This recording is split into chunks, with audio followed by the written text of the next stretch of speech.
మనం మూడు సార్లు ఓం అని చదివి ఇన్వొకేషన్ శ్లోకాస్ చెప్దాము. ఓ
सहनाववतु सहनौ भुनक्तु सह वीर्यं करवावहै तेजस्विनावधीतमस्तु मा विद्विषावहै। ॐ शान्ति शान्ति शान्तिः। समस्तजनकल्याणे निरतं करुणामयं नमामि चिन्मयं देवं सद्गुरुं ब्रह्मविद्वरं सद्गुरुं ब्रह्मविद्वरं। మనం ఆ, 15వ శ్లోకం నుండి ప్రాక్టీస్ చేద్దాము. ఓకే, భజగోవిందం చదివి. సో మీలో ఒకరు అన్మ్యూట్ చేసి నా రిపీట్ చేయండి. భజ గోవిందం భజ గోవిందం భజ గోవిందం భజ గోవిందం గోవిందం భజ మూఢమతే గోవిందం భజ మూఢమతే సంప్రాప్తే సన్నిహితే కాలే సంప్రాప్తే సన్నిహితే కాలే నహి నహి రక్షతి డుక్రుంకరణే. నహి నహి రక్షతి డుక్రుం కరణే. 15వ శ్లోకం. అంగం గలితం ఫలితం ముండం అంగం గలితం పలితం ముండం దశన విహీనం జాతం తుండం దశన విహీనం జాతం తుండం వృద్ధో యాతి గృహీత్వా దండం వృద్ధో యాతి గృహీత్వా దండం తదపి న ముంచత్యాశాపిండం తదపి న ముంచత్యాశా పిండం. అగ్రే వహ్నిః పృష్ఠే భానుః అగ్రే వహ్నిః పృష్ఠే భానుః రాత్రౌ చుబుక సమర్పిత జానుః రాత్రౌ చుబుక సమర్పిత జానుః కరతల భిక్షస్తరుతల వాసః కరతల భిక్షస్తరుతల వాసః తదపి న ముంచత్యాశాపాశః తదపి న ముంచత్యాశా పాశః. కురుతే గంగా సాగర గమనం కురుతే గంగా సాగర గమనం వ్రత పరిపాలనమథవా దానం వ్రత పరిపాలనమథవా దానం జ్ఞాన విహీనః సర్వమతేన జ్ఞానవిహీనః సర్వమతేన ముక్తిం న భజతి జన్మశతేన ముక్తిం న భజతి జన్మశతేన. సురమందిరతరుమూల నివాసః సురమందిరతరుమూల నివాసః శయ్యాభూతలమజినం వాసః शय्याभूतलमजिनं वासः सर्वपरिग्रहभोगत्यागः सर्वपरिग्रहभोगत्यागः तस्य सुखं न करोति विरागः कस्य सुखं न करोति विरागः శంకరాచార్య గారి మోహం ముద్గర లో ద్వాదశ మంజరిక అయిపోయిన తర్వాత చతుర్దశ మంజరికా స్తోత్రం మొదలైంది. అంటే ఈ శిష్యులు వారి వారి శ్లోకాలు సమర్పించడం మొదలుపెట్టారు. మనం మొట్టమొదలు పద్మపాదాచార్యుల వారి శ్లోకం చూసాము. 14వ శ్లోకం. జటిలో ముండీలుంచిత కేశ కాషాయంబర బహుకృత వేష పశ్చన్నపి చ నవిష్యతి మూఢ ఊదర నిమిత్తం బహుకృత వేష. అంటే ఇప్పుడు ఇక్కడ నుండి ఏమిటి అంటే బాహ్య ప్రపంచంలో నువ్వు ఎలా కనబడుతున్నావు అనేది ముఖ్యం కాదు. ఆ, అంటే ఇది అంటే ముఖ్యంగా ఇది ఈ శ్లోకం సన్యాసుల మీద, సన్యాసులకు హెచ్చరిక అన్నమాట. అంటే జస్ట్ కేవలం కాషాయం బట్టలు వేసుకున్నంత మాత్రానో లేకపోతే ఆ, తల ఆ, గుండు గీయించుకున్నంత మాత్రాన సన్యాసులం కాము. మనము మనసు ఎక్కడుందనేది ముఖ్యం. ఆ మనసు సరైన చోట లేకపోతే మనకు పశ్యన్నపి న పశ్యతి పశ్యన్నపి చ న పశ్యతి మూఢ. అంటే వేదాంతం తెలిసినా కూడా బ్రహ్మతత్వం తెలిసినా కూడా ఆ బ్రహ్మజ్ఞానం నీకు రాదయ్యా. అందుకని చెప్పేసి అవన్నీ కేవలం వేషం ఏదో కొత్త ఫుడ్ కోసం వేషధారణ లాగా అవుతుంది. కాబట్టి జాగ్రత్తగా ఉండి ఈ ఈ దారిలో నడవడం ఆ, లో ముఖ్యమైన విషయం ఏమిటి అంటే బయట బయట ఎలా వేషధారణ ఉందని కాదు, మన మనసు ఎక్కడుంది అని చెప్పేసి పద్మపాదాలు చెప్తే తోటకాచార్యుల వారు దానికి యాడ్ చేశారు. ఏమిటి ఇది కేవలం మన సన్యాసులకే కాదు, గృహస్థులు కూడా గమనించాల్సింది ఏమిటి అంటే మనం ఎప్పుడు గృహస్థులకు ఏమిటి, ఇదిగో నా బాధ్యతలు నాకున్నాయి, నా పిల్లల బాధ్యతలు, నా ఆర్థిక వ్యవహారాల బాధ్యతలు నాకున్నాయి. నా పిల్లల పెళ్ళిళ్ళు అయిపోయిన తర్వాత, మనవాళ్ళు మనవరాళ్ళు పుట్టిన తర్వాత నాకేమి పని లేనప్పుడు అప్పుడు నేను ఏ భగవత్ తత్వం గురించి నేర్చుకుంటాను. అప్పుడు మెల్లగా నా ఏమంటాం తెలుగులో సాధారణంగా మనం ఏదో కృష్ణారామ అంటూ కాలం గడుపుకుంటాను అని అంటాం. కానీ అదే తోటకాచార్యులు చెప్తున్నారు, అలా చేస్తే నడవదు. మనకు ఒళ్ళంతా వృద్ధాప్యం వచ్చినప్పటికీ పళ్ళు లేకుండా ఆ, కర్ర పట్టుకొని నడుస్తున్నా కూడా ఈ ఆశలు అనేది అంత తొందరగా వదలవు. ఈ ఆశను వదులుచుకోవడం అనేది వయసు అయిపోయిన తర్వాత ప్రయత్నం చేయడం కాదు, వయసులో ఉన్నప్పటి నుండే మనం మొదలు పెట్టాలి. ఆ డిసిప్లిన్ మనం చిన్నప్పటి నుండి తెచ్చుకోవాలని ఆయన చెప్పారు. తర్వాత హస్తామలికాచార్యుల వారు ఏమన్నారు, అగ్రే వహిని పృష్ఠే భాను రాత్రో చుబుకత సమర్పిత జాను కలతల భిక్షస్తరుతుల వాస తదపిను మించది ఆశ పాశ. ఇది ఆ, ఇందులో ఏమిటి అంటే మనం ఇందులో ఒక ఆ, ఈ ఈ ఆ, ఈ పిక్చర్లో ఏమిటి అంటే ఒక ఆయన మొత్తం అన్ని వదిలేసుకున్నారు, ఎండలో కూర్చున్నారు. అంటే పొద్దున పూట ఎండ, రాత్రి పూట ఆ, ఆ, చలి మంటల ముందు కూర్చుంటున్నారు. ఏమి అంటే ఆమెకు ఒళ్ళు ఏది అంటే ఇప్పుడు ఆ, ఎక్కడ పడుకోవడానికి మంచం అంటూ లేదు, కూర్చోడానికి కుర్చీ అంటూ లేదు. ఆయన ఆ, అంటే అలసట తీర్చుకోవాలి అంటే మోకాళ్ళ మీద ఆ, ఈ చిన్ పెట్టుకొని కూర్చొని రెస్ట్ తీసుకోవాల్సిందే. అలాంటప్పుడు కూడా ఆశ ఆశలు వదలవు అని చెప్తున్నారు. అంటే ఏమిటి ఇవన్నీ చేసింది ఏమిటి అంటే బాహ్యంగా చేసుకున్నారు ఆయన. అంటే బాహ్యంగా మనం వదులుకున్నా కానీ ఓవులు కానీ లేకపోతే మన రిలేషన్స్ కానీ అంటే అట్లాంటివి వదులుకోవడం బాహ్యంగా పరంగా కాదు, చేసుకోవాల్సింది ఆంతరికంగా మనం సన్యసించాలి అని చెప్పేసి ఆయన గారి ఆ, బోధ అన్నమాట. తర్వాత పోయిన వారం సుబోధుల వారు వారు చెప్పింది ఏమిటి, కురుతే గంగా సాగర గమనం ప్రతిపరపాలిన మతవాదానం జ్ఞాన వీన సర్వమతేన ముక్తిన భజతి జన్మశతేన. అంటే ఈ గంగా సాగర గమనం గురించి మనం మాట్లాడుకున్నాం. ఏమిటి గంగా సాగర గమనం అంటే గంగకు వెళ్ళి మళ్ళీ అక్కడి నుండి సాగరానికి వెళ్ళి, సాగరం అంటే మళ్ళీ రామేశ్వరం వెళ్ళి ఇలా మొత్తం ఇవన్నీ చేసుకొని వ్రత పరిపాలన అంటే వ్రతం అంటే తపస్సులాగా అంటే మనం ఒక ఉన్నత ఆశయం కోసం కొన్ని కొన్ని చిన్న చిన్న విషయాలు వదులుకోవడం, దానం చేయడం ఇవన్నీ చాలా ముఖ్యము. కాదని కాదు. కానీ అవి ఏది చేసినా గానీ అది ఎందుకు చేస్తున్నాము? దాని వెనక ఏముంది? అర్థం ఏమున్నది? అని చెప్పేసి మనం దాని జ్ఞానం కూడా మనకు కావాలి. అంటే ఇప్పుడు మామూలుగా మనం ఇప్పుడు పూజలు చేస్తాం. పూజలు చేసినప్పుడు పూజ చేస్తున్నాం మనకు తెలిసింది ఏమిటి? ఓ ఇగో మనం దేవుడి పూజ చేస్తున్నాం.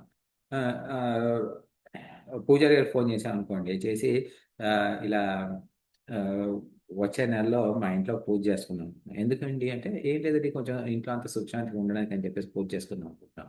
ఏం పూజ చేద్దాం? ఆ, అది ఆ, పూజారి గారు చెప్తారు. ఏంటి, మనం శివారాధన చేద్దామండి. శివ శివుడిది ఈ, ఏముంటుంది, రుద్రపాఠం చేసి పూజ చేద్దాం. రుద్రపాఠం చేస్తే ఆ, ఎందుకంటే రుద్రపాఠం చేస్తే చాలా మంచిదండి. అలాగా రుద్రపాఠం అంటే ఏమిటండి? అది చెప్పండి దాని గురించి అంటే, అది చాలా మంచిదండి అంతే. అంతకుమించి ఆయన చెప్పాలన్నా కానీ ఆయన గారికి తెలియదు, ఆయన చెప్పలేరు. మనం చేసిన తర్వాత ఏం చేశారంటే, మనం రుద్రపాఠంతో పూజ చేసాం. ఆహా, అంటే రుద్రపాఠం అంటే ఏంటి, ఎందుకు చేశారు దాని, ఇదేంటంటే మనకు తెలీదు, పూజ చేసిన వారికి తెలియదు. అలా జ్ఞానవిహీన, అలా జ్ఞానం లేకుండా అంటే ఎందుకు చేస్తున్నామని మనకు తెలియకుండా ఉంటే మనకు ఈ ముక్తి అనేది రాదు. అంటే పుణ్యం రావచ్చు కానీ ముక్తి రాదు. అది. అప్పుడు సురేశ్వరాచార్య గారు సురమందిర తరు మూల నివాస శయ్యాభూతుల మజిరం వాస సర్వ పరిగ్రహ భోగ త్యాగ కస్య సుఖంన కరోతి విరాగ. ఒకవేళ ఇంతకుముందు మనం శ్లోకంలో ఏమైంది,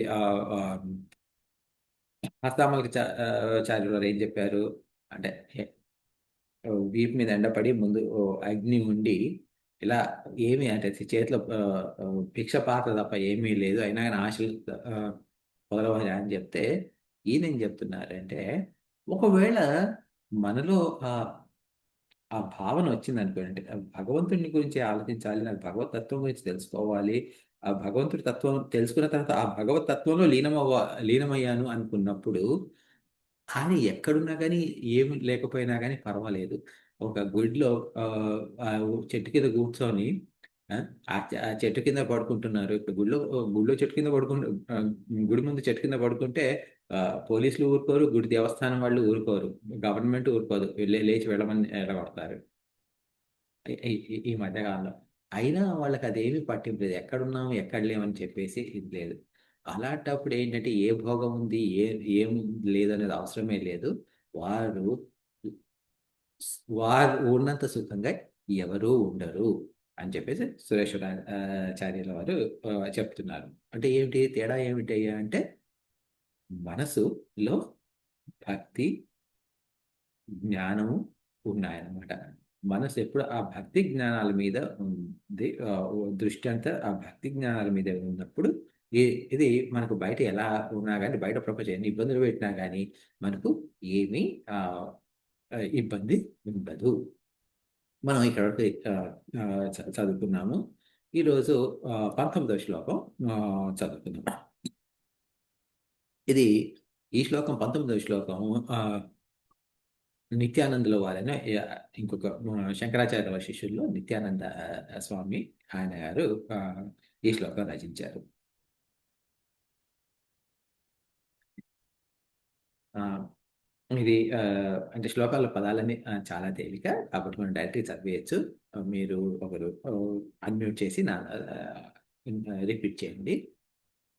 యోగరతో వా భోగరతో వా योगरतो वा भोगरतो वा సంగరతో వా సంగవిహీనః सङ्गरतो वा सङ्गविहीनः యస్య బ్రహ్మణి రమతే చిత్తం यस्य ब्रह्मणि रमते चित्तम् నందతి నందతి నందత్యేవ नन्दति नन्दति नन्दत्येव భజ గోవిందం భజ గోవిందం भज गोविन्दं भज गोविन्दं గోవిందం భజ మూఢమతే. गोविन्दं भज मूढमते.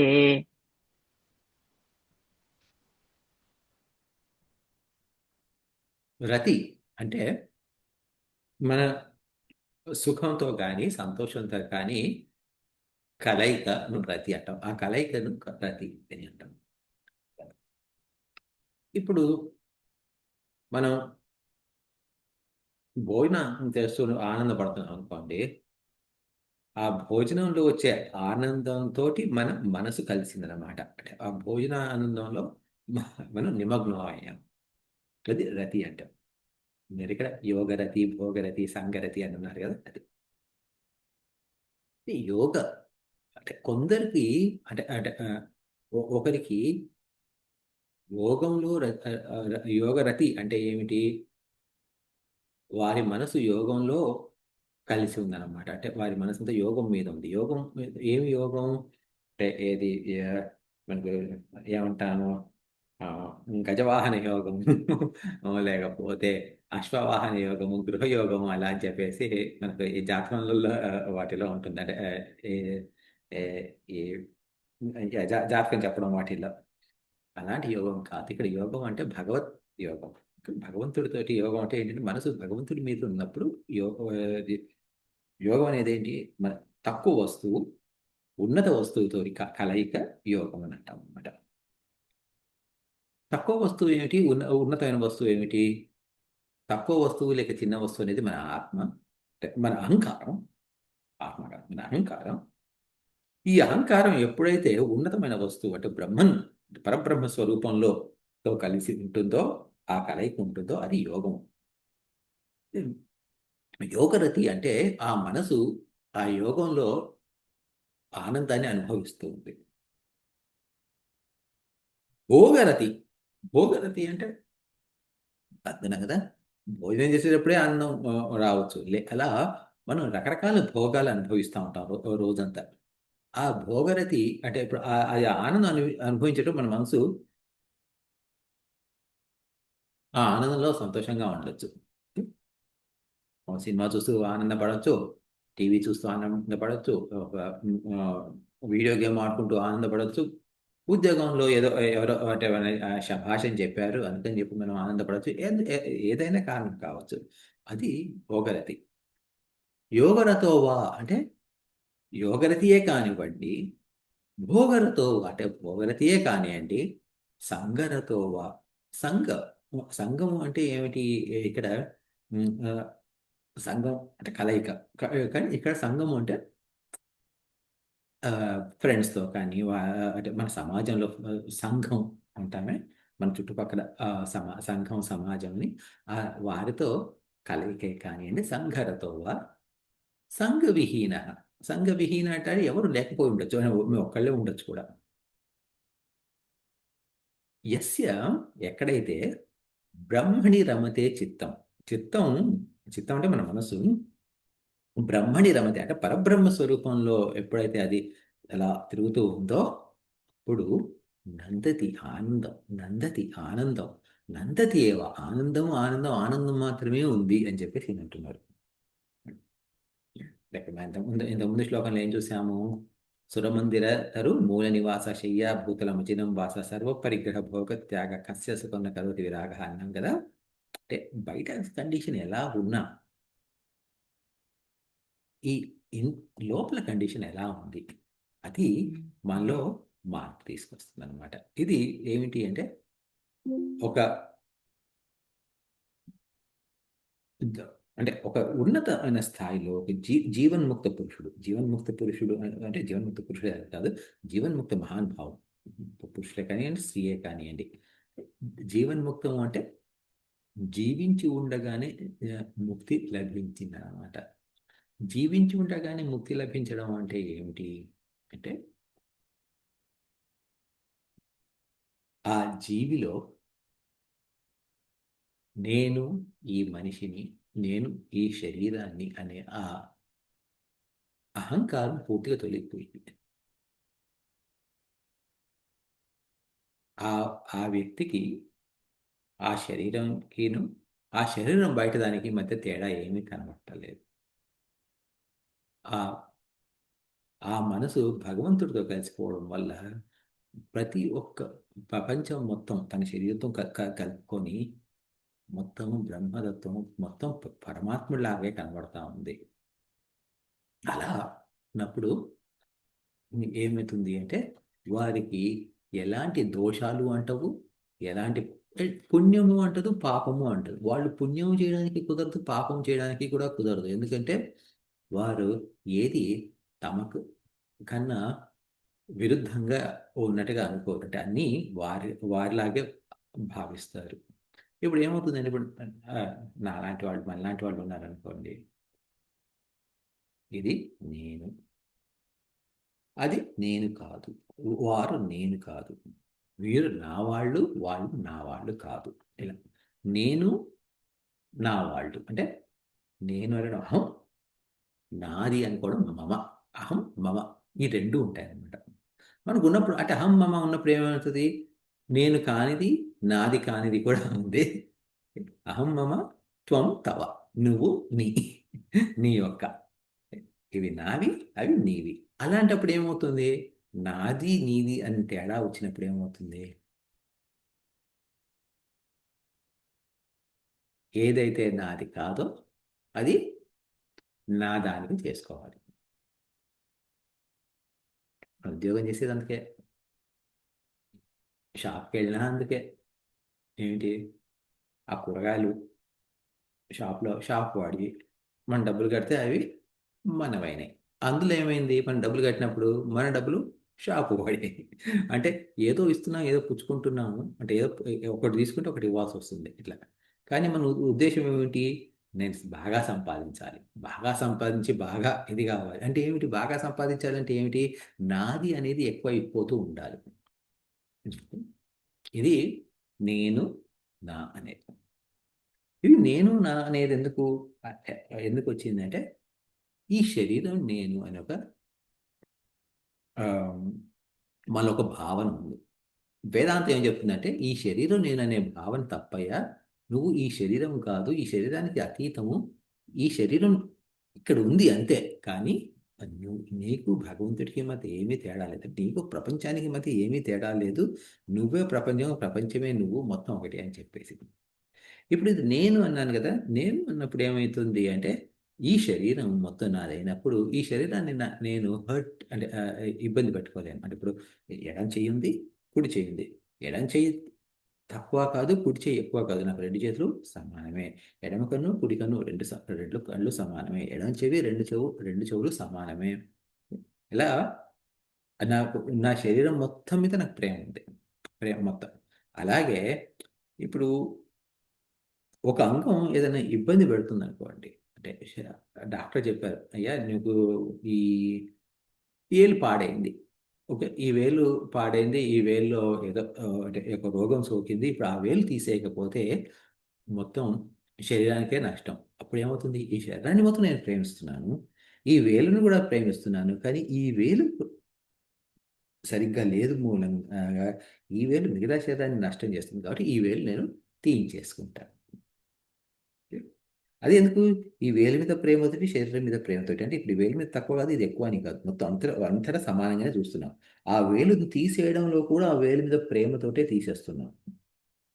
ఓకే, అలాగే ఈ ఎవరైతే ప్రపంచం అంతా నేనే అని అనుకుంటారో ఆ జీవన్ముక్త మహానుభావులకు వాళ్ళ ఉద్దేశం ఏమిటంటే, వాళ్ళు ఒకళ్ళను ఎవరి మీద కసురుకున్నారు, కోపగించుకున్నారు అంటే వాళ్ళకి ఆ వ్యక్తి మీద కోపం వచ్చింది, ఆ వ్యక్తి తప్పు చేశాడు, ఆ వ్యక్తి చెడ్డవాడు అట్లా అని కాదు.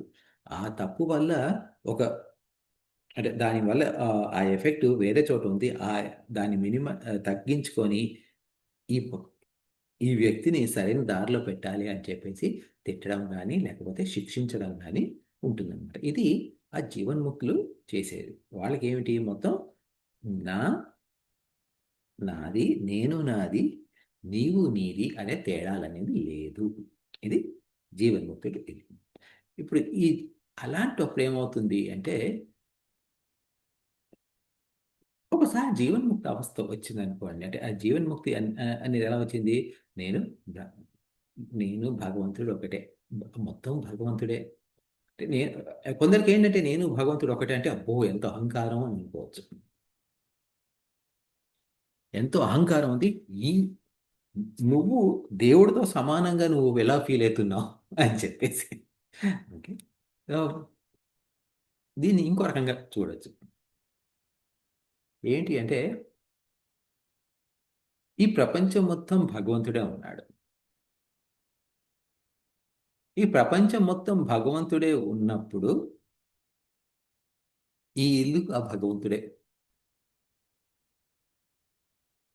బయట పిల్లలు, బయట వాళ్ళు, నా వాళ్ళు అంతా భగవంతుడే. నేను అనుకునేది ఏదైతే ఉందో అది కూడా భగవంతుడే. ఎందుకంటే మొత్తం భగవంతుడే. అలాంటప్పుడు నాదంటూ ఏముంది? నేను అనే ఇది కూడా భగవంతుడే. భగవంతుడు తప్ప ఏమీ లేదు. ఆ రకంగా అహంకారాన్ని తుడి చేసుకొని భగవంతుడు తప్ప ఎవరు లేరు అని చెప్పేసి అర్థం చేసుకోవడంలో కూడా అది జీవన్ముక్తి ఆ, ఒక లక్షణం అనమాట. ఇప్పుడు ఇదంతా ఈ జీవన్ముక్తి గురించి ఎందుకు చెప్తున్నామంటే ఎప్పుడైతే ఆ జీవన్ముక్తి అవస్థ ఉందని అంటే ఆ జీవన్ముక్తి ఆ, ఆ, లభిస్తుందో ఏమవుతుంది? నేను ఒకటి సంపాదించుకోవాలని ఉండదు, ఒకటి ఖర్చు పెట్టాలని ఉండదు. డబ్బులు వస్తే వచ్చినాయి, పోతే పోయినాయి. ఎందుకంటే ఆ డబ్బు ఎక్కడుంటే నాకేమిటి? ఇట్లా ఉన్నప్పుడు ఏమవుతుందంటే మనసు చాలా ప్రశాంతంగా ఉంటుంది. ఎందుకంటే ఇప్పుడు ఇది చేయాలి, అది చేయాలి, ఇది సరిగ్గా కాకపోతే ఏమవుతుందో అని చెప్పేసి మనసులో ఆందోళన అనేది, ఆ ఆందోళన మొత్తం పోతుంది. అలాంటప్పుడు ఏమవుతుంది? యశ్చ బ్రహ్మణి రమతే చిత్తం. ఎప్పుడైతే మనసు బ్రహ్మంలో రమిస్తుందో అంటే పరబ్రహ్మ స్వరూపంలో రమిస్తుందో అని చెప్పారే, అది అప్పుడు సాధ్యమవుతుంది అన్నమాట. అంటే ఇప్పుడు ఆ, నాకు చెప్పారనుకోండి, నీ మనసంతా పరబ్రహ్మతత్వంలో పరబ్రహ్మ ధ్యానంలో ఆ, ఉండాలి అంటే, ఆహా సరే, బ్రహ్మను గురించి ఆలోచించాలి.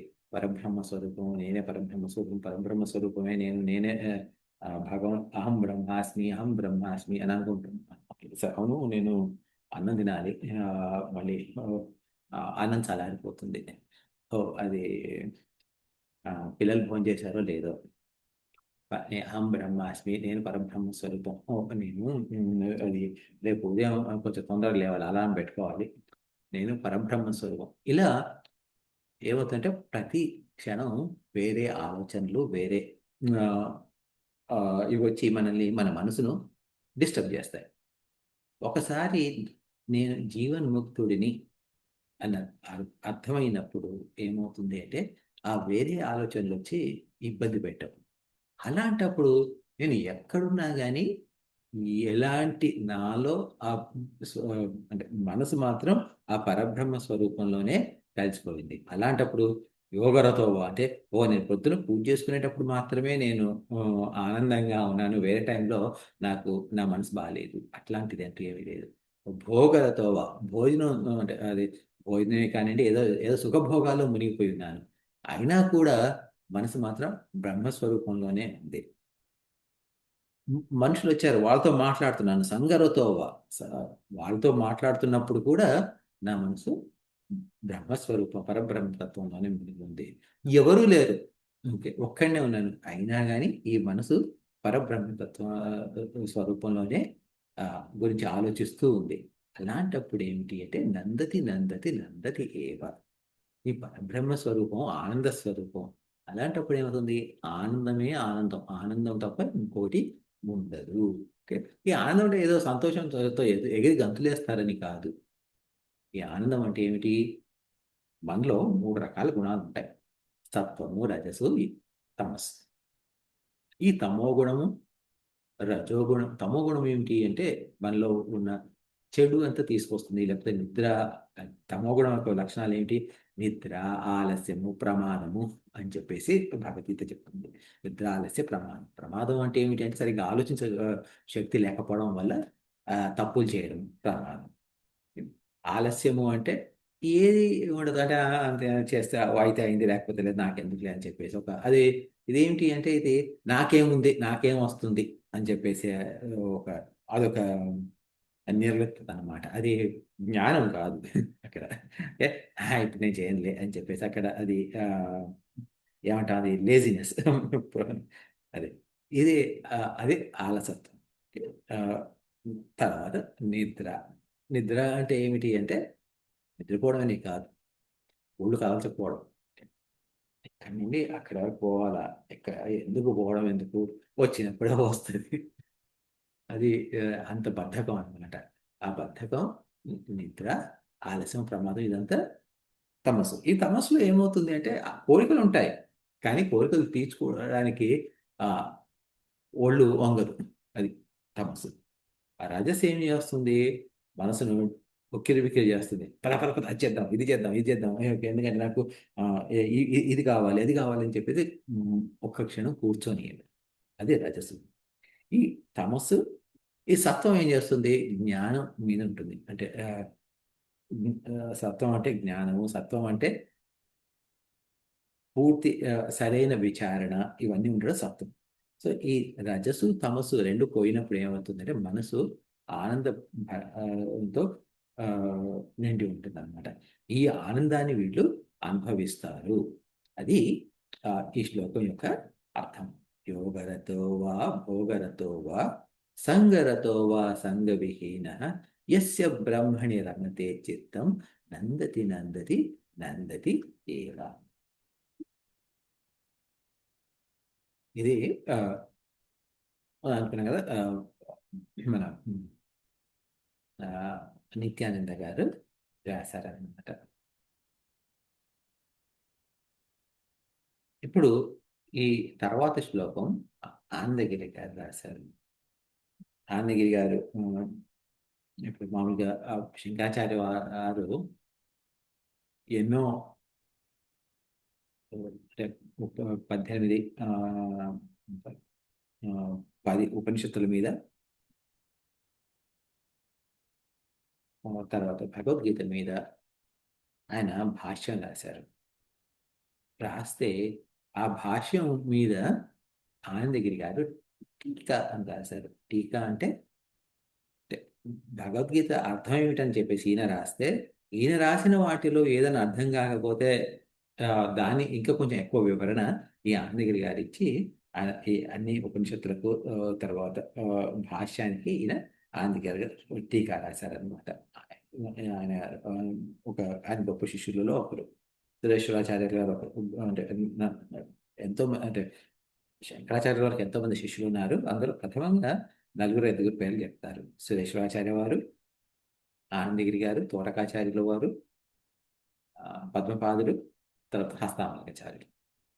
ఇప్పుడు ఈ ఆనందగిరి గారు రాసింది ఈ శ్లోకం చదువుదాం. రిపీట్ చేయండి. భగవద్గీత కించిదధీత భగవద్గీత కించిదధీతా గంగాజలలవకణికా పీత గంగాజలలవకణికా పీతా సకృతపియేన మురారిసమర్చ సకృదపి యేన మురారిసమర్చ క్రియతే తస్య యమేన న చర్చ. క్రియతే తస్య యమేన న చర్చ. భజ గోవిందం భజ గోవిందం భజ గోవిందం భజ గోవిందం గోవిందం భజ మూఢమతే. గోవిందం భజ మూఢమతే. భగవద్గీత. భగవద్గీత మనకు తెలిసిందే. మహాభారతంలో కురుక్షేత్ర యుద్ధానికి ముందు, కౌరవ పాండవుల మధ్య యుద్ధం జరగడానికి ముందు అర్జునుడికి ఉన్నటువంటి భయం వస్తుంది. ఒక రకమైన భయం. ఏమిటి, నా వాళ్ళనందరినీ నేను చంపబోతున్నాను. ముఖ్యంగా నా గురువులు ద్రోణాచార్యులు వారు నాకు అంటే ఏదైతే నేర్పారో, మా తాతగారు భీష్మ పితామహ, వీరి మూలంగానే నేనంటూ ఏమైతే అయ్యానో, అంటే నేను ఇప్పటికీ బ్రతికున్నది కేవలం వారిద్దరి మూలంగానే. నేను నేర్చుకున్నదంతా వారిద్దరి మూలంగానే. అలాంటి వాళ్ళని నేను చంపాల్సి వస్తుంది అని చెప్పేసి భయం, ఒక రకమైన భయం వస్తుంది. భయము, ఆందోళన వస్తుంది. అది వచ్చినప్పుడు భగవంతుడు శ్రీకృష్ణ పరమాత్మ ఆయన గారికి గీతోపదేశం చేశారు.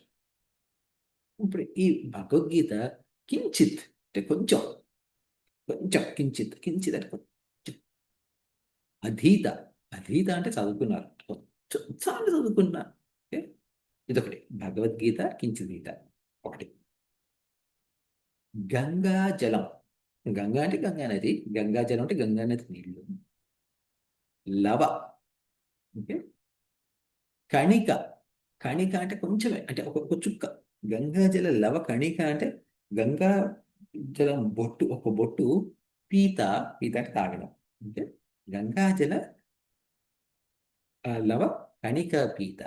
ఇది ఒకటి.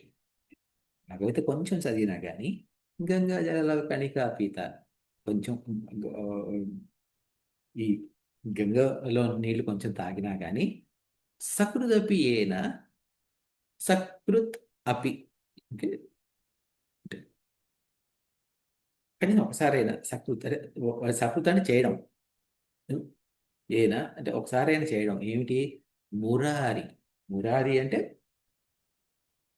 కృష్ణుడు. సమర్చ ఓకే, అంటే మురారి యొక్క అర్చన.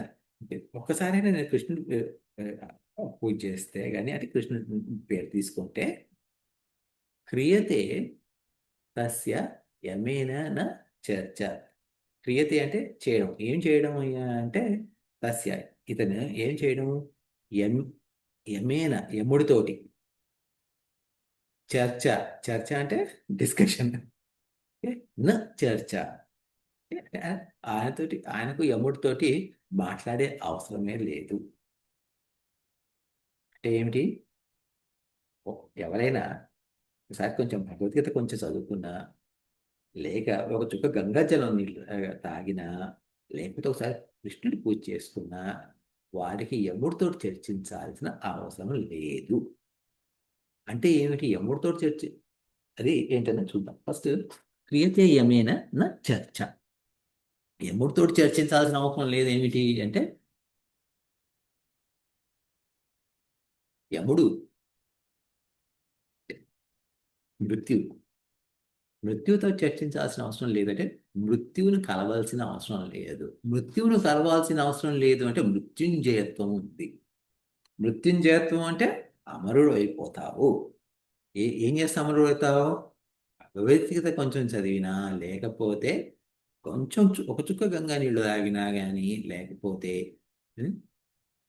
కృష్ణుడి పూజ ఒకసారి చేసినా కానీ అమరుడు అయిపోతావయ్యా అని చెప్పేసి ఇందులో మాట. మనందరికీ కొంత భగవద్గీతలో 2-3 శ్లోకాలు తెలుసు. ఏమిటి? కర్మణ్యేవాధికారస్తే మా ఫలేషు కదాచన మా కర్మ ఫల హేతు మా తే సంభవస్తు అకర్మణి. ఓకే, ఆ శ్లోకం తెలుసు. కొందరికి ఇంకో శ్లోకం తెలుసు. మీరు ఎప్పుడు వింటారు? పరిత్రాణ సాధున వినాశాచ దుష్కృతం సంస్థాపనార్థ సంభవామి యుగే యుగే. కొందరు భోజనం ముందు ఈ శ్లోకం చదువుతారు. ఏంటి? బ్రహ్మార్పణం బ్రహ్మహవి బ్రహ్మాజ్ఞం బ్రహ్మణాహుతం బ్రహ్మైవ తేన గంతవ్యం బ్రహ్మ కర్మ సమాధిన. అది భగవద్గీత శ్లోకం. సర్వధర్మాన్ పరిత్యజ్య మామేకం శరణం వ్రజ అహం త్వా సర్వపాపేభ్య మోక్షయిష్యామి మా శుచః. అన్ని ధర్మాలు వదులుకొని నా దగ్గరికి రా, నేను నీకు మోక్షం ఇస్తాను చెప్తారు. ఇలా 4-5 శ్లోకాలు మన అందరికీ, అంటే ఏదో ఒక శ్లోకం, అంటే నేను అంటే ఓకే 3-4 ఎగ్జాంపుల్ చెప్పాను. మీకు వేరే శ్లోకాలు తెలిసి ఉండొచ్చు. ఓహో, నాకు ఈ భగవద్గీత ఒకసారి నేను క్లాస్ అటెండ్ చేశాను, భగవద్గీత క్లాస్. చెక్. గంగాచల లవ కణికా పీత. నేను ఒకసారి మా పక్కింటి వాళ్ళు కాశీకి వెళ్ళారు. వెళ్ళినప్పుడు వాళ్ళు ఏం చేశారంటే గంగా నీళ్ళంతా ఒక డబ్బాలో తీసుకొచ్చి మాకు ఒక స్పూన్ గంగా నీళ్ళు ఇచ్చారు. నేను తాగాను. మురారి సమర్చ సకృత పేరు మురారి సమర్చ. 2 ఏళ్ల క్రితం మనది జన్మాష్టమి సెలబ్రేషన్స్ అప్పుడు నేను వెళ్ళి అక్కడ గుడిలో వెళ్ళి అప్పుడు కృష్ణుడి పూజ అంతా చేశాము. నేను డబ్బులు కట్టాను, పూజ చేయించాము కృష్ణుడికి. ప్రసాదం తీసుకున్నాము, తీర్థ ప్రసాదాలు అన్ని తీసుకున్నాము అక్కడ. అది ఏంటి ఆ ఉట్టి కొట్టడం అవన్నీ ఆడారు కూడా ఆ రోజు, అవన్నీ చూసి వచ్చాను. ఇవన్నీ చేశాను. అంటే వాళ్ళు ఏది ఒకటి అడిగారు, భగవద్గీత కొంచెం తెలిసినా కానీ, గంగా ఒక చుక్క నీళ్లు తాగినా కానీ, మురారి పూజ ఒకసారి చేసినా కానీ చాలున్నారు. యముడితో చర్చ అవసరం లేదు, మృత్యుంజయుడు అయిపోతావు అంటున్నారు. నాది ఈ మూడిట్లో 2 చెక్ మార్క్స్ ఉన్నాయి. ఒకటి ఒకటి సరిపోతుంది, నాకు 2 చెక్ మార్క్స్ ఉన్నాయి, లేదా 3 చెక్ మార్క్స్ ఉన్నాయి. కాబట్టి నేను అమరుణ్ణయ్యాను. ఓకే? ఆ లెక్కన గంగా గోముఖం నుండి స్టార్ట్ అయ్యి గంగోత్రి నుండి ఉత్తరాఖండ్లో, అక్కడి నుండి ఉత్తరప్రదేశ్లో ఇటు హరిద్వార్, ఋషికేశ్, కాశీ, గయా, అలా బెంగాల్ వరకు, బెంగాల్లో గంగాసాగరం స్థలం ఉంది, అక్కడ వరకు ప్రవహిస్తుంది. అక్కడ ఉన్న వాళ్ళందరూ గంగనీళ్ళు తాగి ఉంటారు. అంటే వాళ్ళంతా అంటే వాళ్ళంతా అమరులే, వాళ్ళందరికీ మోక్షం వచ్చేసింది. భగవద్గీత మీద మీరు ఒకసారి యూట్యూబ్లో వెళ్ళి ఎత్తుకేదారనుకోండి, మీకు వందలు వేలు భగవద్గీత లెసన్స్ కనబడతాయి. అందులో ఏ కాస్త విన్నా అమరత్వం వచ్చేస్తుంది. అంతేనా? అయితే మనకి అమరత్వం వచ్చినట్టేనా? కాదు. భగవద్గీత కించిత్ అధీత. మనకు బయట చదువుకును మన చదువుకు, వేదాంతంలో చదువుకు చాలా తేడా. బయట చదువు ఏమిటి అయ్యా అంటే, చదువుకోవడం అంటే ఏమిటి? ఇది ఈ పాఠం ఉంది, ఈ పాఠంలో ఈ 2 కాన్సెప్ట్స్ చెప్తాను, అర్థం చేసుకున్నాను, పరీక్ష పెడతాను, పరీక్ష రాశాను, ఆ కాన్సెప్ట్ ఏంటో రాయగలిగావా? రాయగలిగాను, సరే పాస్ అయ్యావు కాబట్టి నీకు ఈ డిగ్రీ వచ్చింది. ఏమిటి? బయాలజీలో మాస్టర్స్ డిగ్రీ, లేదా పొలిటికల్ సైన్స్లో అండర్ గ్రాడ్ డిగ్రీ, ఇది ఒక డిగ్రీ వచ్చింది. ఇది మనకు ఈ వెస్టర్న్ చదువు అంటే. భారతదేశంలో వేదాంతం చదువు అంటే ఏమిటి అంటే, శ్రవణం, మననం, నిధిధ్యాసనం. శ్రవణం అనేది అంటే మూడు స్టెప్స్ అన్నమాట చదువులు. మొట్టమొదటి శ్రవణం అంటే వినడం. శ్రవణం అంటే వినడమే, కానీ శ్రవణం అంటే గురువు గారు చెప్పింది విని అర్థం చేసుకోవడం శ్రవణం. ఈ గురువు గారు చెప్పింది విని అర్థం చేసుకున్నప్పుడు, గురువు గారు అంటే ఇంకా స్వాధ్యాయం కూడా ఉండొచ్చు, కానీ ప్రైమరీగా గురువు గారు. ఎందుకంటే మనం స్వాధ్యాయం చేసినప్పుడు ఏమవుతుందంటే, మన సొంతంగా మనం చదువుకున్నప్పుడు ఒక్కోసారి మనం తప్పుడు అర్థం చేసుకోవచ్చు. అందుకని చెప్పేసి గురువు గారి దగ్గర నుండి నేర్చుకోవడము శ్రవణం. నేర్చుకున్నప్పుడు ఏమవుతుంది, మనలో ఎన్నో ప్రశ్నలు వస్తాయి. ఇది ఎట్లా అవుతుంది, అది ఎట్లా అవుతుంది, ఇక్కడ ఇట్లా అన్నారే కానీ అది నాకు సరిగా అర్థం కాలేదు, ఇక్కడ ఇట్లా అన్నప్పుడు అక్కడ అలా చెప్పి ఉండాలి కదా. మామూలుగా విష్ణు శర్మ ఇంగ్లీష్ చదువు అని చెప్పేసి ఒక పుస్తకం ఉండేది, విశ్వనాథ సత్యనారాయణ గారి. అందులో వాళ్ళ ప్రశ్నలు ఉంటాయి. ఏమిటి? విష్ణు శర్మ వస్తాడు, స్వర్గలోకం నుండి వస్తాడు, ఇంగ్లీష్ నేర్చుకుందాం అని చెప్పేసి ఒక కాలేజ్ ప్రొఫెసర్ దగ్గరికి వచ్చి ఇంగ్లీష్ నేర్పమని అడుగుతాడు. సరే, పియూటీ పుట్ అయింది, మరి బియూటీ ఏమవుతుంది? బట్ అవుతుంది, బుట్ కాదు. అప్పుడు విష్ణు శర్మకు ప్రశ్న ఏమిటి? పకారానికి ఉకారం కలిపినప్పుడు పుకారం అయినప్పుడు, పుట్ అయినప్పుడు బకారానికి ఉకారం కలిపినప్పుడు బుకారం అయింది కదా, మరి అప్పుడు అది బుట్ అవ్వాలి కదా అని చెప్పేసి అని ప్రశ్నలు వస్తాయి. అట్లా మనకు కూడా ప్రశ్నలు ఉంటాయి.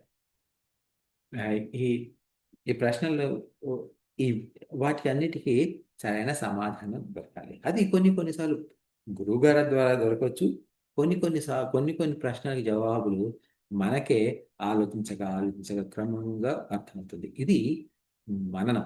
ఈ మననం అంటే ఏమిటి అంటే, దాని గురించి ఒకసారి ఆల్రెడీ మనం చదువుకున్న విషయాన్ని మళ్ళీ ఆలోచిస్తుంటే అందులో ఉన్న కొత్త విషయాలు తెలుసుకోవడము, అందులో ఉన్న అనుమానాలు తొలగిపోవడం, ఇవన్నీ మననం.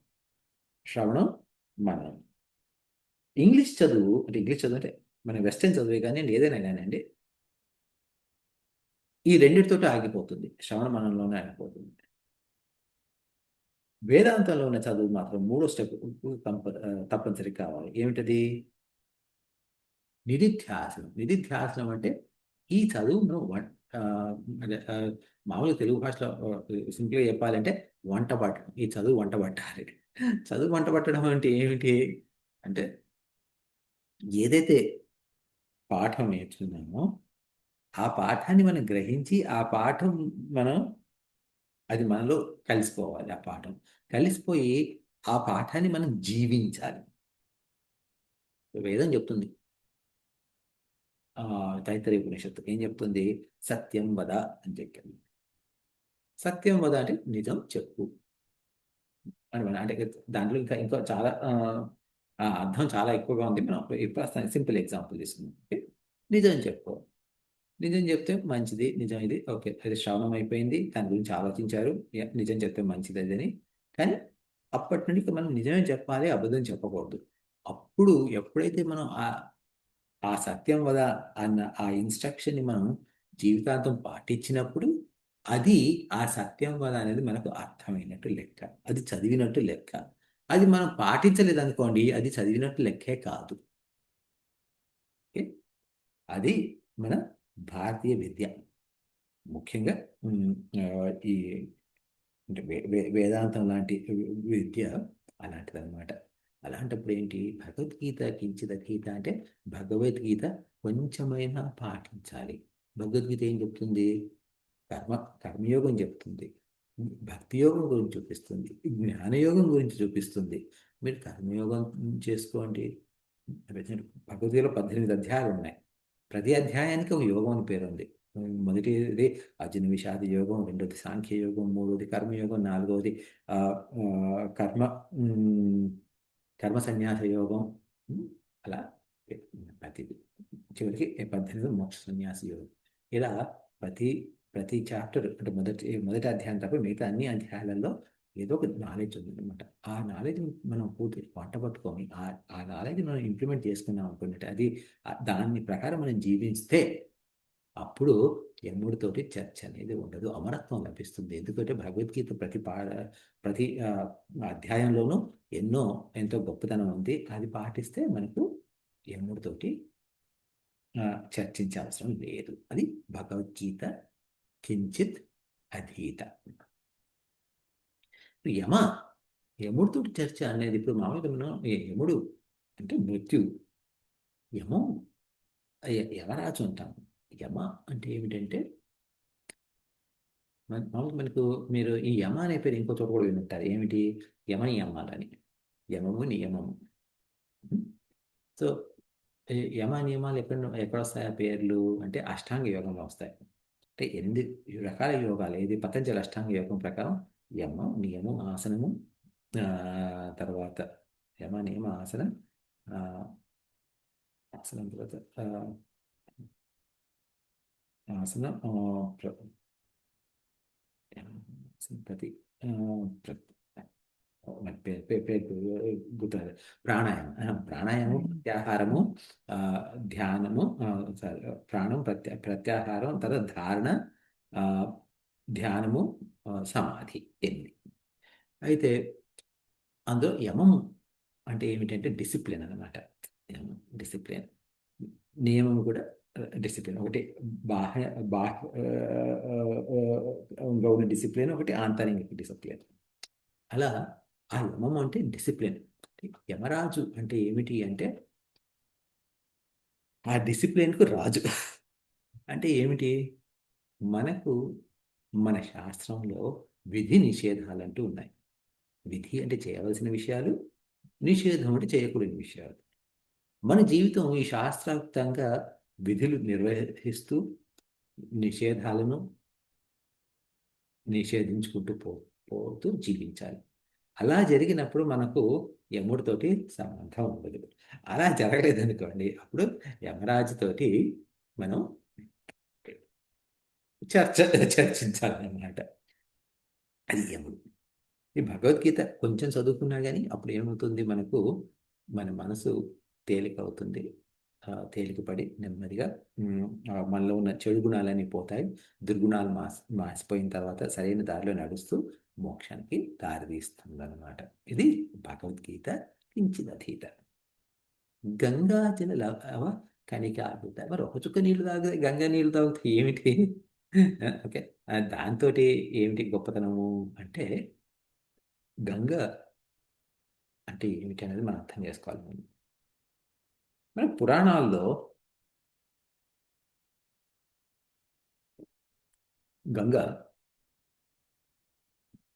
గంగాదేవి హిమవంతుడు పుట్టిన కూతురు. హిమవంతుడు అంటే హిమాలయాలకు రాజు. అంటే హిమాలయాలు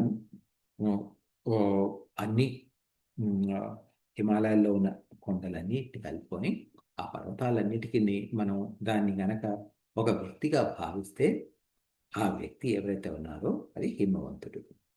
ఆయన కూతురే పార్వతీదేవి, ఆయన కూతురే గంగాదేవి.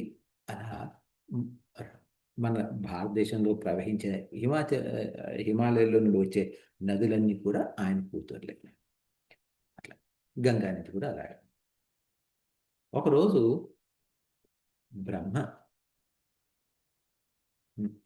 బ్రహ్మదేవుడు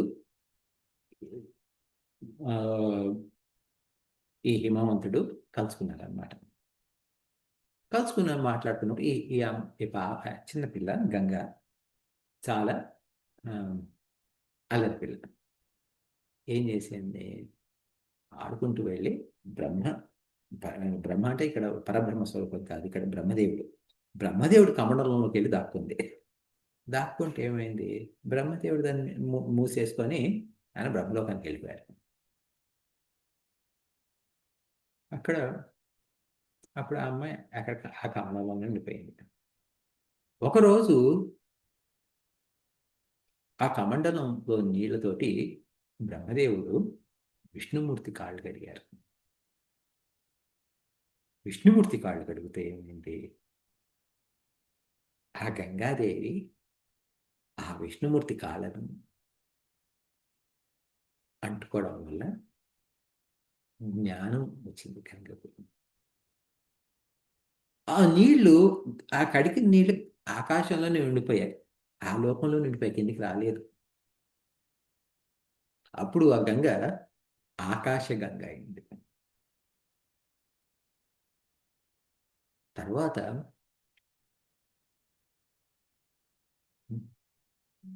భూమి మీద సగరుడు అనుక మహారాజు అశ్వమేధ యాగం చేయడం మొదలుపెట్టారు. 99 అశ్వమేధ యాగాలు చేశారు. ప్రతి యాగం సక్సెస్ అయింది. 100 అశ్వమేధ యాగాలు చేస్తే, ఎవరు 100 అశ్వమేధ యాగాలు చేస్తే వారు ఇంద్రులు అవుతారు. మరి ఇంద్రుడైన ప్రేమతో ప్రస్తుతం ఇంద్రుడికి ఏమవుతుంది? ఉద్యోగం పోతుంది. అందుకని చెప్పేసి ఇంద్రుడు ఎవరిని 100 అశ్వమేధ యాగాలు పూర్తి చేయనియడు. ఆయన ఏం చేశాడు అంటే,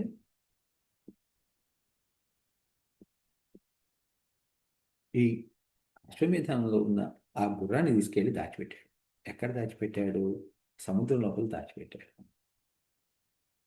సముద్రం లోపల ఎక్కడో కింద దాచిపెట్టేసి ఏం చేశాడు? అక్కడ అది కూడా ఒక ముని ఆశ్రమంలో దాచిపెట్టాడు. దాచిపెడితే ఏమైంది? ఈ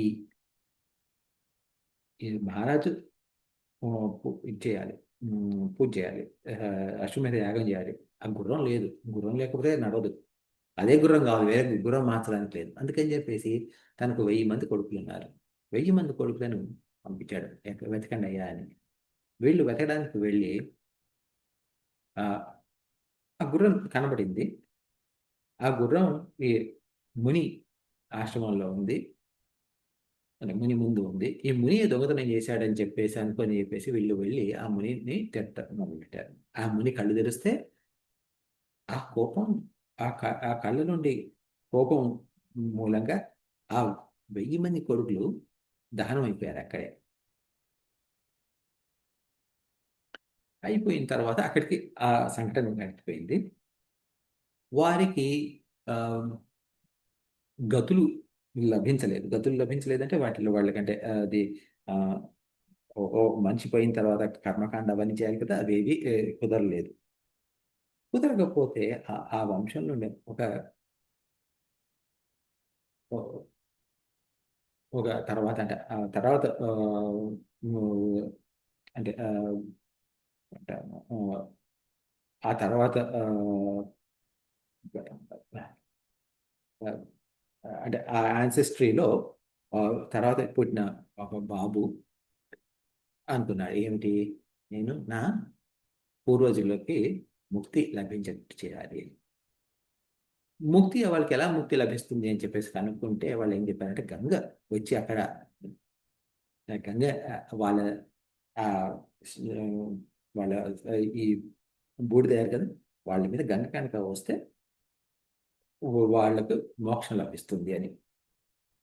దాంతో ఏం చేశారు ఆయన, గంగాదేవికి ఆ మీద తపస్సు చేశారు.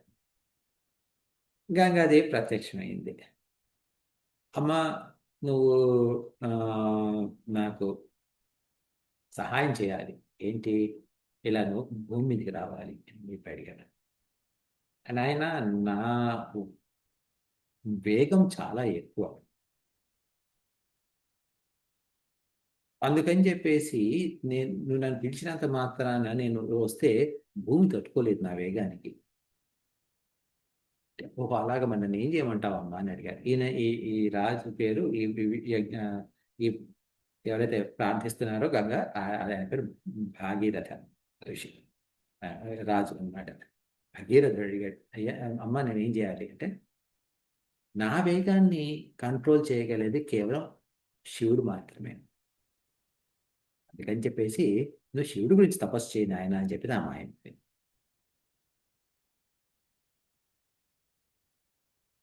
ఇప్పుడు ఒకసారి తపస్సు చేసి ఒకళ్ళను అంటే ఒక భగ దేవుడిని కళ్ళ ముందు ప్రత్యక్షం చేయించడమే చాలా కష్టం.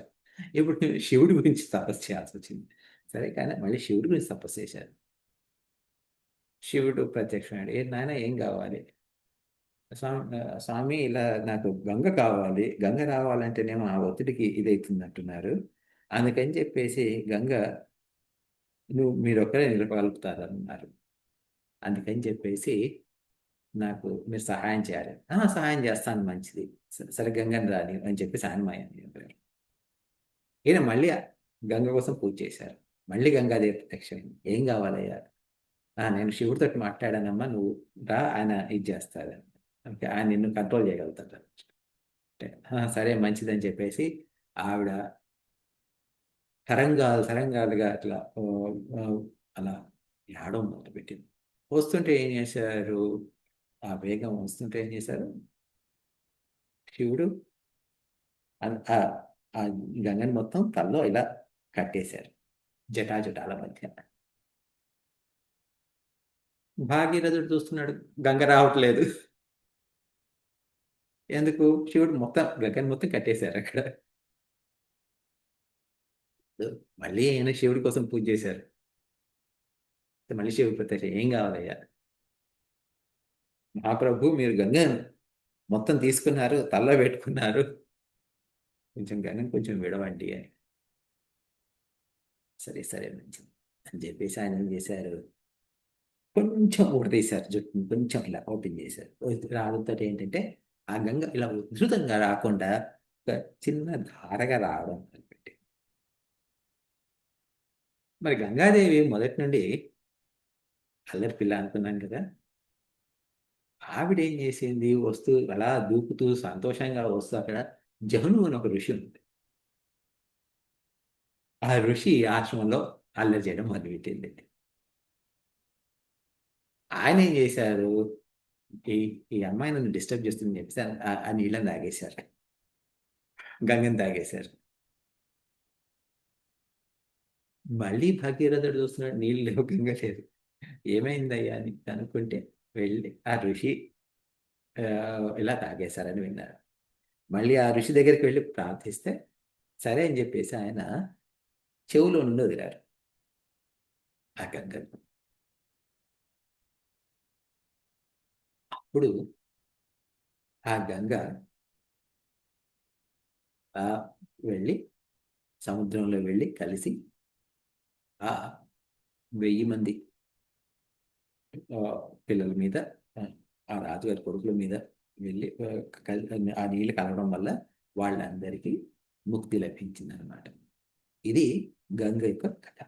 ఇప్పుడు ఈ భగీరథుడు ఎన్నిసార్లు ఎంతమందికి పూజ చేశారు? ముందు గంగకు, తర్వాత శివుడికి, మళ్ళీ గంగకు, మళ్ళీ శివుడికి, మళ్ళీ జహ్నుకు, వీళ్ళందరికీ ఇలా ఎన్నోసార్లు తపస్సు చేసి చేసి చేయడం వల్ల ఆ గంగ అక్కడ ఆకాశ గంగ, ఆ, భూలోక గంగ అయి తర్వాత సముద్రంలో కలిసి పాతాళ గంగ అయింది. అందుకని చెప్పేసి ఇది భగీరథ ప్రయత్నం అని, అంటే భగీరథ ప్రయత్నం అని మనం చాలా గొప్పగా చెప్తాం. అంటే చాలా కష్టమైన పనులు చేయడాన్ని భగీరథ ప్రయత్నం చెప్తాం. ఈ భగీరథుడు ఆ, ఈ గంగ యొక్క అర్థం ఏమిటి అంటే, ఈ కథ వినడానికి చాలా చాలా బాగుంటుంది. కానీ ఇట్లా ఈ గంగ ఏమిటి, శివుడు కట్టేసుకోవడం ఏమిటి, మంచం గెడవడం ఏమిటి, ఏ ఈ- ఇంకో ముని ఆ నీళ్ళని మింగడం ఏమిటి, అంటే నోట్లో నుండి పోయి చెవులో నుండి రావడం ఏమిటి, ఇదంతా కట్టుకథ ఏంటిది అని చెప్పేది ఒక భావన వస్తుంది. దీని అర్థం అంతా మనం వచ్చే వారం చూద్దాం. ఆ గంగ ఒక ఆ, గంగ అంటే ఏమిటి, గంగ అనేది మొత్తం అర్థం వచ్చే వారం చూద్దాం. ఇప్పుడు ఆపేద్దాం.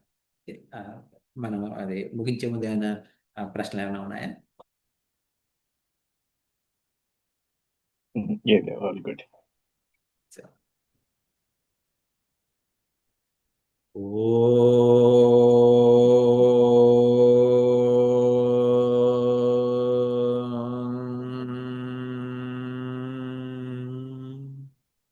పూర్ణమదః పూర్ణమిదం పూర్ణాత్ పూర్ణముదచ్యతే పూర్ణస్య పూర్ణమాదాయ పూర్ణమేవావశిష్యతే. ఓం శాంతి శాంతి శాంతి. హరి ఓం శ్రీ గురుభ్యో నమః. హరి ఓం.